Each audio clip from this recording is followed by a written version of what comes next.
कराची समनाबाद के मुख्तलिफ इलाकों में स्ट्रीट क्राइम की वारदातें। जनरल स्टोर पर वारदात की सीसीटीवी ऑन न्यूज़ को मसूल।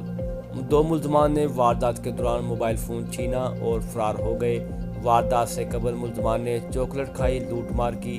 दोनों मुल्ज़मान बड़ी उम्र के थे, दुकानदार। फेडरल बी एरिया के मुख्तलिफ पोश ब्लॉक में भी वारदातें, मोटरसाइकिलें चोरी मामूल का हिस्सा बन चुकी। इलाका मुकीन अंचोली इमाम बारगाह के तरफ भी वारदातें। ब्लॉक 17, 18 और 19 में गाड़ियों का सामान चोरी। ब्लॉक 17 में सहाफ़ी की मोटरसाइकिल चोरी।